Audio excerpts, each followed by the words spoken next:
하나님의 말씀 마태복음 21장 1절에서 11절까지 말씀입니다. 신약성경 34쪽 마태복음 21장 1절에서 11절입니다.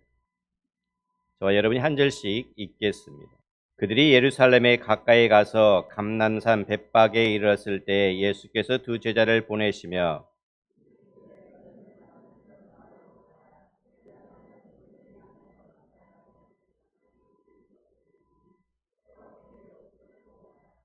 만일 누가 무슨 말을 하거든 주가 쓰시겠다 하라. 그리하면 즉시 보내리라 하시니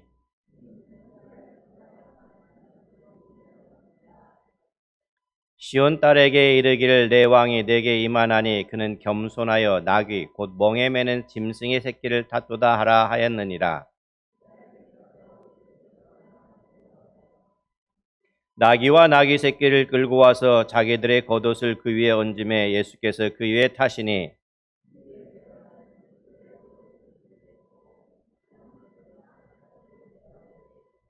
앞에서 가고 뒤에서 따르는 무리가 소리 높여 이르되 호산나 다윗의 자손이여 찬송하리로다. 주의 이름으로 오시는 이여 가장 높은 곳에서 호산나 하더라.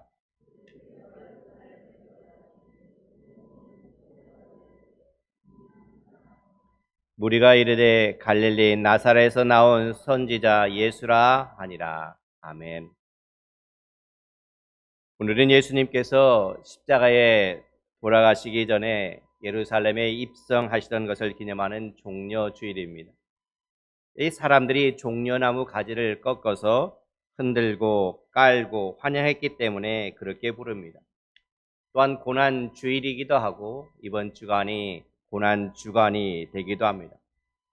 우리는 이 고난주간에 말씀 사경을 통해서 말씀에 대한 바른 이해를 하고 바로 믿고 바로 알고 바로 살아가는 그러한 모습으로 한길교회가 이어지고 있음에 감사를 드립니다. 예수님은 여러분과 저를 포함하여서 세상 모든 사람을 구원하시기 위해서 십자가를 지셨습니다. 우리가 바로 그 죽음을 당하여 마땅한 죄인임에도 불구하고 그 자리에 예수님이 대신하셨다는 것이죠. 그렇기 때문에 예수님은 구세주이십니다. 바로 나를 대신해서 고난당하신 주님을 생각하면서 이번 한 주간을 보낼 수 있기를 바랍니다. 오늘 본문에 보니까 예수님이 예루살렘으로 가시던 길은 베다니를 지나 감람산 기슭에 있는 벳바게라는 곳을 거치게 됩니다. 예수님께서 가시는 이 길은 영광과 존귀를 향한 길이 아니라 고난과 죽음으로 가는 길이었습니다. 그렇게 고난과 죽음의 장소인 예루살렘에 가시면서도 예수님은 하나님의 말씀을 가르치며 아픈 자들을 치유하는 사역을 계속하셨습니다. 예수님은 왕이시면서도 섬김을 받기 위해 오신 것이 아니라 진정으로 섬기려 오신, 사람들을 위해 자신의 생명을 내어주기 위해서 오신 분이었습니다. 이제 예루살렘을 향해서 가시다가 벳박에 오신 예수님은 두 명의 제자를 보내시면서 한 가지 명령을 내리십니다. 2절 3절에 보니까 이르시되 너희는 맞은편 마을로 가라. 그리하면 곧 매인 나귀와 나귀 새끼가 함께 있는 것을 보리니 풀어 내게로 끌고 오라. 만일 누가 무슨 말을 하거든 주가 쓰시겠다 하라. 그러면 즉시 보내리라 하시니, 여기서 우리는 두 가지 교훈을 얻기를 원합니다. 그 하나는 하나님 말씀인 구약 예언의 성취라는 것입니다. 왜 예수님은 이런 작은 나귀의 새끼를 타고 예루살렘에 들어가려고 하셨을까요? 그것은 바로 구약 예언의 성취라는 것이죠. 4절 5절에 이렇게 말합니다. 이는 선지자를 통하여 하신 말씀을 이루려 하심이라. 일러스되 시온 딸에게 이르기를 내 왕이 내게 임하나니 그는 겸손하여 나귀 곧 멍에 매는 짐승의 새끼를 탔도다 하라 하였느니라. 여기서 선지자라고 하는 사람이 누구냐면 구약의 스가랴입니다. 구약 성경 스가랴 9장 9절의 말씀을 그대로 인용한 것이죠. 9장 9절에 이렇게 되어 있죠. 시온에 따라 크게 기뻐할지어다. 예루살렘에 따라 즐거이 부를지어다. 보라 내 왕이 내게 임하시나니 그는 공의로우시며 구원을 베푸시며 겸손하여서 나귀를 타시나니 나귀의 작은 곳 곧 나귀 새끼이니라. 스가랴는 예수님이 태어나기 전에도 오래전에 태어났어요. 그러니까 BC 520년에서 470년 사이에 태어나고 그 당시에 기록된 책이 스가랴서입니다. 그러니까 예수님이 예루살렘에 입성하시는 이날로부터 약 500년 전에 쓰였던 책이 스가랴서입니다. 그렇게 오래전에 기록된 이 말씀이 이날 예수님에게 그대로 이루어졌다는 것입니다. 예수님은 나귀 새끼 위에 타시고 예언을 성취하신 것이죠. 이것을 보면 하나님의 말씀은 신실함을 알 수가 있습니다. 하나님의 말씀은 실수가 없음을 알 수 있습니다. 하나님의 말씀은 너무나 정확합니다. 그래서 우리가 신뢰할 수가 있는 거죠. 그래서 성경을 하나님의 말씀이라고 합니다. 그러므로 하나님을 믿는 믿음의 사람이라고 한다면은, 예수 그리스도를 믿고 따르는 사람이라고 한다면은 성경 말씀을 읽고 묵상하며 연구하며 그 말씀대로 살 필요가 있는 것입니다. 두 번째로는 이 사건에서 우리에게 나귀 주인에 대한 교훈을 줍니다. 예수님 때나 지금 시대나 다른 사람의 재산을 몰래 허락 없이 가져가는 것은 도둑질입니다. 그러니까 제자 두 사람이 가서 나귀가 묶인 줄을 풀 때 주인이 깜짝 놀라 소리쳤을 것입니다. 당신들이 누군데 내 나귀 새끼를 가져가려고 합니까? 당신들이 뭐 하는 짓이요? 라고 물어봤을 것입니다. 그러나 예수님이 미리 말씀하신 대로 제자들이 말합니다. 주가 쓰시겠다. 그러자 주인은 어미 나귀와 나귀 새끼를 가져가도록 허락합니다. 여기서 주가 쓰시겠다라는 말은 주님이 필요로 하신다는 말입니다. 주님은 그냥 하실 수도 있죠. 근데 주님은 너의 것을 필요로 하신다라고 말하고 있는 것입니다. 우리에게도 똑같은 말씀을 하십니다. 내가 너의 것을 필요로 한다. 사실 필요가 없으신데 필요하다고 해주시는 것입니다. 우리가 가진 것이 얼마나 대단하겠습니까? 우리가 가진 것이 뭐가 있겠습니까? 그러니까 그것이 무엇이든지 주님은 그것을 쓰기 원하신다는 것입니다. 우리가 가진 재능, 시간, 물질, 사회적 지위, 가족 등 전부 다 주님은 사용하기를 원하신다는 것입니다. 우리가 가진 것이 많든지 적든지 좋든지 나쁘든지 상관없이 주님은 그것을 쓰기를 원하신다는 것입니다. 주님이 쓰기를 원하실 때 가장 중요한 것은 그것이 무엇이든지 주님께 기꺼이 내어드리고자 하는 마음인 것입니다. 내게도 유용한 것이지만 내가 쓰고 싶지만은 주님이 쓰시겠다고 하니까 내어드리는 마음이 필요하다는 거죠. 이것이 바로 헌신입니다. 그런데 주님께서 우리의 도움이 필요하실까요? 온 우주 만물을 만드시고 지금도 온 우주 만물의 주인이신데 우리가 가진 게 얼마나 된다고 그걸 자꾸 달라고 하시겠습니까? 하나님은 우리가 드리는 돈이 없어도 우리의 봉사가 없어도 무엇이든지 원하는 것을 다 할 수 있는 전능하신 분이 우리 하나님이십니다. 무에서 유를 창조하신 그런 전능의 하나님입니다. 아무것도 없는 데서 온 우주를 만드신 하나님이 왜 우리처럼 보잘것없는 사람들이 가진 것을 사용하시겠다라고 할까요? 그것이 바로 은혜인 것입니다. 우리가 주님께 내 재능과 시간과 물질과 가족과 이런 것들을 드리는 것과 봉사하는 것은 주님을 위해서가 아닙니다. 사실은 우리 자신을 위한 것입니다. 우리가 가진 것을 드릴 때 그것은 주님께 이익이 되는 것이 아니라 우리 자신에게 이익이 되는 것입니다. 헌금을 하고 봉사를 하면서 아까워하는 마음이나 억지로 하는 게 아니라 주님, 저 같은 사람이 하는 봉사도 받아주시다니, 저 같은 사람이 드리는 예물도 받아주시다니 이것이 웬 은혜입니까? 하는 감사와 감격의 마음으로 주님께 드려야 되겠습니다.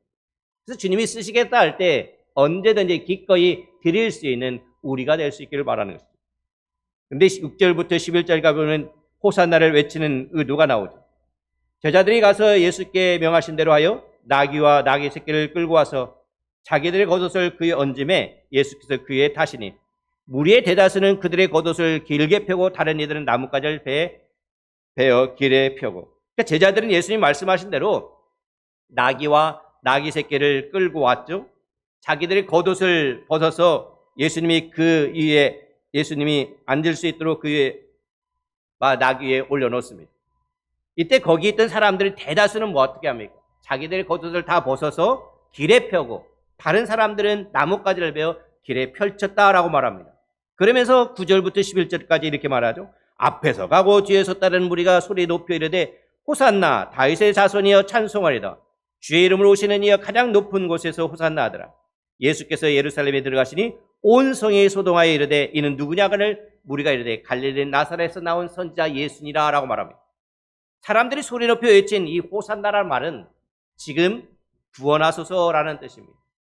또 시편 118편 26절에 인용된 주의 이름으로 오시는 이라는 말과 또 그 다음에 다윗의 자손이라는 말은 하나님이 다윗을 통해서 약속하셨는 그 왕이 바로 예수님이라는 것을 보여주고 있는 것입니다. 그러므로 사람들이 예수님을 향해서 겉옷을 벗고 종려나무를 길에 깔고 호산나 외치면서 환호하는 모습이나 그들이 외친 말의 내용을 보면 그들은 예수님이 누구신지를, 예수님이 바로 구약에서 예언한 자기들이 바라고 했던 그토록 바랐던 메시아로 알고 환영했다는 사실을 알 수가 있습니다.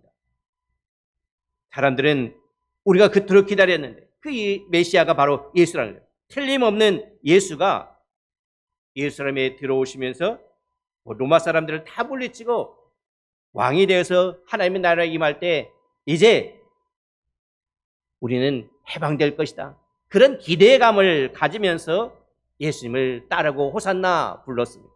그런데 예수님은 승리한 왕이나 개선장군이 금병거 타거나 분마를 타고 입성하는 것과는 달리 나귀 새끼를 탔다는 것입니다. 왜 그러셨을까요? 예수님은 분명히 왕이시지만 왕은 왕이지만 사람들이 생각하는 것과 다른 왕이었습니다.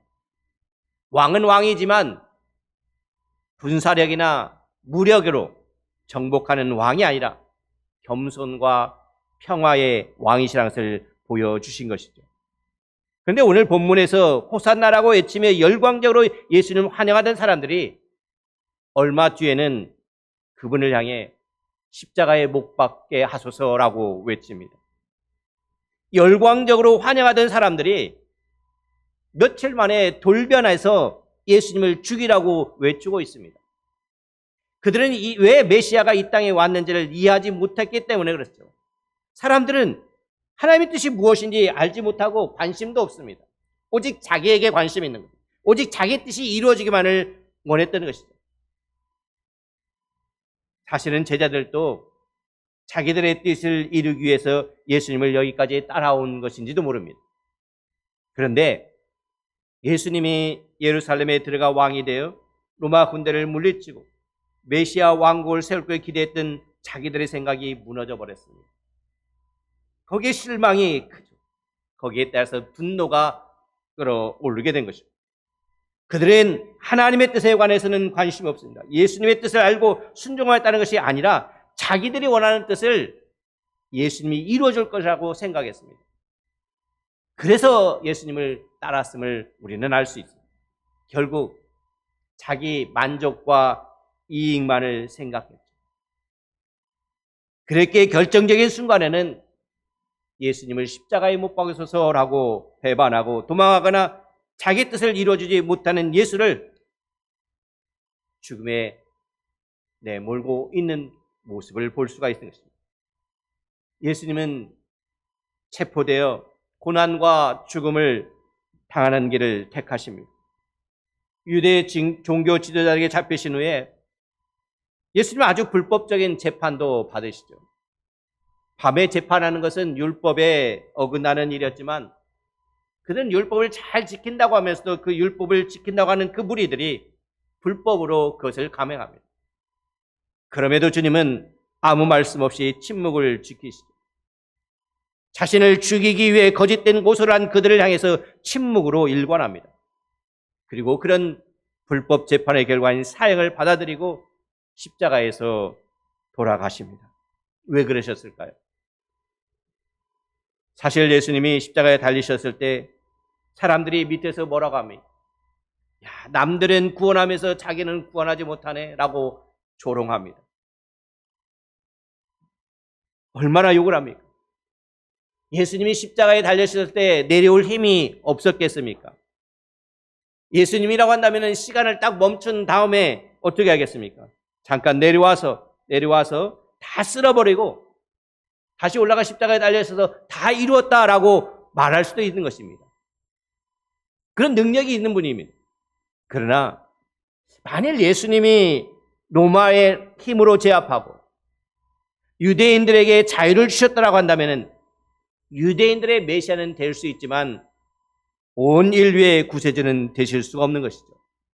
만일 예수님이 자신을 조롱하는 대제사장들과 서기관들과 장로들과 바리새인들 같은 종교들과 유대 백성들을 힘으로 제압하고 쓸어버렸다고 한다면 유대인 중에서는 자신을 따르는 사람이 소수 있겠지만은 그 소수의 특정한 구세주는 될 수 있지만 온 인류의 구세주는 될 수가 없는 것입니다.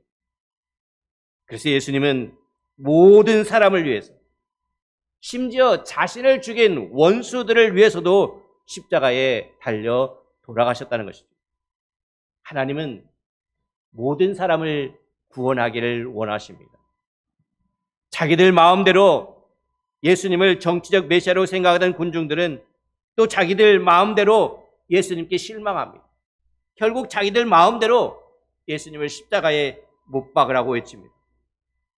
그들의 입장에서 예수님이 죽어야 할 이유는 단 한 가지이죠. 무엇이었을까요?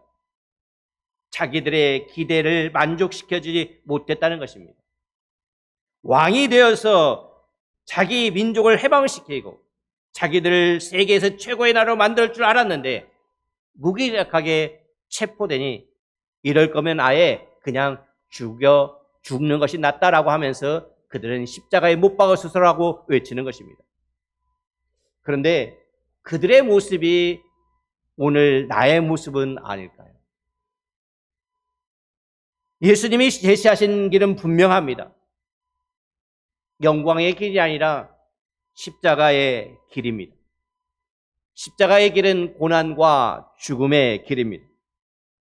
그럼에도 우리는 내 어깨에 십자가의 무게 조금이라도 느껴지면 그 순간 기겁을 합니다. 그러면서 예수님께 불평하고 항의하며 마침내 예수님을 몰아붙이면서 예수님, 자꾸 나에게 이렇게 시련을 주고 고난을 주고 이런 십자가를 무겁게 하면 나는 이런 식으로 한다면 나 예수님 드릴 수 없어요 라고 튕겨나갑니다. 불평을 합니다. 사실 예수님을 따르는 길은 고난의 길이지만 역설적으로 말하면 그 길은 영광의 길인 것입니다. 그것을 예수님이 보여주셨습니다. 십자가를 거치지 않고서는 부활에 이르지 못하는 것입니다. 십자가를 거치지 않고는 영광에 이르지 못하는 것입니다. 하지만 수많은 그리스도인들이 십자가를 거치지 않은 채 영광으로 직행하고 싶어합니다. 그래서 예수님을 믿고 따르는데 조그만 어려움이나 손해가 와도 몸을 사리며 피합니다. 그리고 길을 벗어나죠. 그러면서도 계산을 합니다. 이렇게 하는 게 나에게 유리한가? 불리한가? 어떤 게 나에게 유리한가? 그러면서 결론은 이것이죠. 적당히 믿으라는 거죠. 열심을 낼 필요가 없다는 거죠. 신앙생활 하시면서 어떻게 하는 것이 나에게 유리한지 따져가면서 하십니까? 적당히 하겠다고 생각하십니까? 결박당하신 예수님의 모습은 사람들의 눈에 아주 초라하고 비참했습니다. 하지만 그 초라하고 비참한 모습이 되려고 예루살렘에 들어오셨다는 것입니다. 예루살렘에 오면은 뻔히 죽는 줄 압니다. 그 예수님은 오늘 우리들에게 이렇게 말씀하십니다. 내가 너의 뜻에 맞추어 너를 섬기기를 원하느냐? 아니면 정말로 너가 나를 주님으로 모시고 나의 뜻대로 살고 섬기기를 원하느냐? 오늘 선택하라 라고 주님은 우리에게 말씀하고 있는 것입니다. 정말 내가 주님을 섬기기를 원하면은 정말 너는 나의 길을 따르기를 원하느냐? 라고 물어본다면 그렇다고 한다면은 너는 자기를 부인하고 자기 십자가를 지고 나를 따라오라 주님은 말씀하고 있는 것입니다. 우리도 이 점을 깊이 생각해야 됩니다.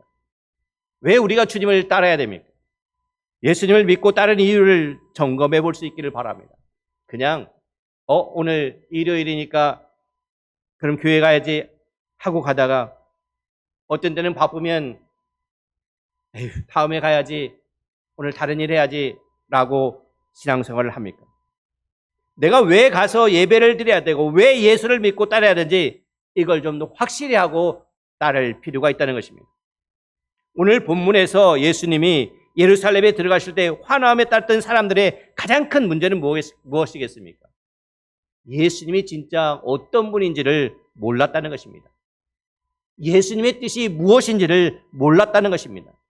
아니, 알지도 못했을 뿐만 아니라 알기를 원하지도 않은 채 그저 자기 욕심과 자기 뜻을 따라서 예수님을 따랐다는 것입니다. 사실 예수님이 누구신지 제대로 알지 못한 채 교회를 다니고 예배에 참석하는 경우도 많이 있습니다. 그저 시간 되니까 어쩔 수 없이, 또는 오랫동안 해온 그런 습관이기 때문에 물론 좋습니다. 그러나 하나님의 뜻이 뭔지 모르고 하지 마시고 자신을 점검해 보시기를 바랍니다. 예수님의 구세주 되심을 믿고 받아들일 때 우리의 신앙생활은 시작되지 않았습니까? 예수님이 주인 되심을 인정하고 그분을 따를 때 신앙생활의 확실한 전환점이 되는 것입니다. 예수님이 예루살렘을 들어가셨을 때 사람들은 어떻습니까? 열광적으로 환영했습니다. 그분을 환영했던 것은 예수님이 자기들의 현실적인 삶의 문제를 해결해 줄 것으로 기대했기 때문에 그렇습니다.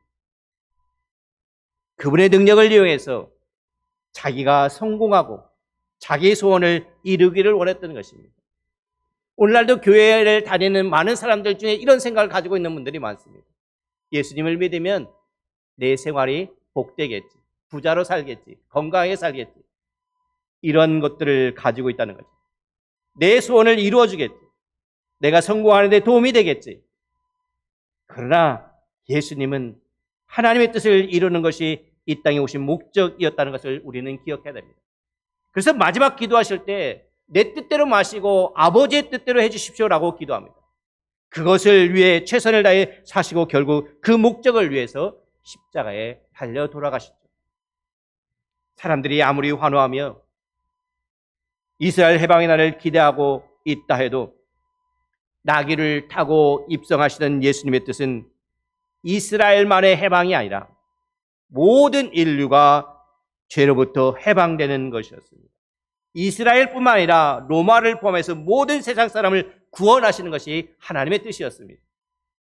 억울한 압제를 당하는 자들만 구원하신 것이 아니라 그들을 또 구원하고 그들을 압제하는 자들도 구원하고 또 부자들도 다 구원하는 것이 주님의 뜻이었다는 것입니다. 심지어 자신을 죽이는 자들, 대제사장들과 바리새인들과 그 모든 사람까지 다 품으시고 그들도 구원을 주시기 원하셨다는 것입니다. 열심히 신앙생활을 하고 교회에서 섬기며 봉사하는 참으로 귀합니다. 주님을 향해서 호산나 찬송하며 열정을 다해 예배하고 섬기는 것은 너무나 아름답습니다. 그러나 혹시라도 그것이 내가 원하는 것을 이루기 위한 열정이어서는 곤란하다는 것입니다. 주님을 위한 열정이라고 하면서 사실은 자기의 이름과 자기 만족과 이기적인 목적을 위한 열정일 수도 있다는 것입니다. 그것을 기억하면서 오늘 우리 자신을 되돌아볼 수 있는 시간이 되시기를 바랍니다. 내 뜻과 내 소원이 이루어지는 게 중요한 게 아니라 하나님의 뜻이 이루어지는 것이 가장 중요하다는 것입니다.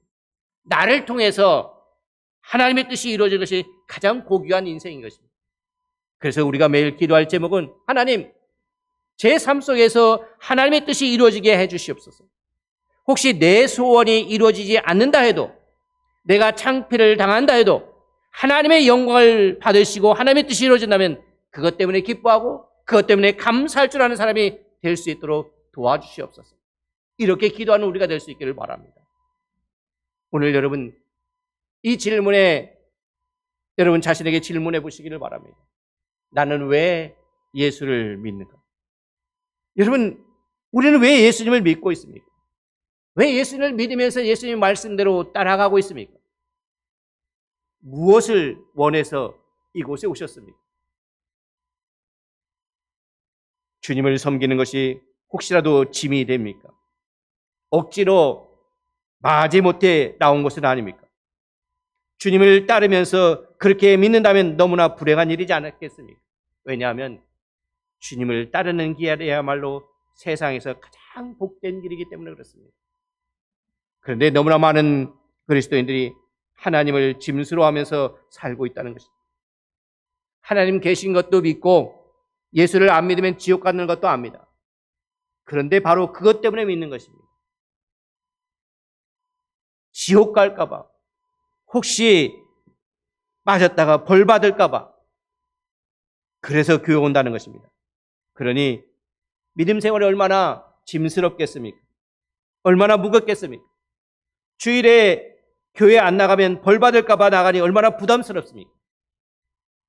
교회에 가는 것이 재미도 없지만 어쩔 수 없이 신앙생활을 한다니까 그것이 얼마나 짐스럽습니까?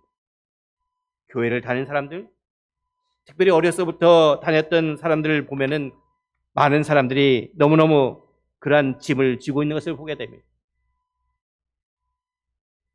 그런 사람들을 보는 하나님의 마음은 어떨까요? 왜 저렇게 예수 안에 풍성함을 모르고 살까? 그 기업의 영광의 풍성함을 주었는데, 한 해 신령한 모든 복을 주었는데 왜 저러고 살까라고 말합니다. 최고의 것이 여기 있는데 안 하고 다른 데가 있으니 안타까워하며 우리를 바라보고 있지는 않을까요? 많은 사람이 그렇죠. 하나님을 자기 나름대로 믿고 있습니다. 성경을 자기 나름대로 공부하고 해석합니다. 복음도 자기 나름대로 재편성하여 삽니다. 근데 그분들의 복음서 이름은 마테마가 누가처럼 내가 복음이 됩니다. 내가 정하고 내가 하는 것입니다.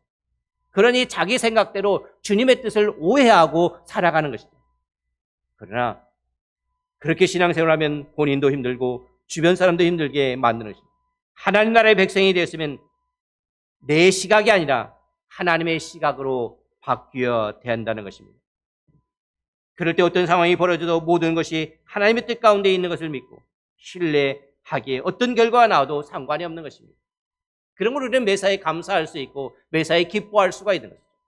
예수님 안에서의 풍성함과 기쁨을 누리며 살 수가 있게 되는 것입니다. 비록 내가 생각한 대로 내가 계획한 대로 일이 진행되지 않는다 할지라도 실망하거나 분노하거나 낙심하거나 넘어지는 것이 아니라 오히려 더욱 주님을 의지하면서 주님이 원하시는 길을 걸어감으로써 놀라운 믿음의 역사를 체험하는 우리 모두가 될 수 있기를 간절히 소망합니다.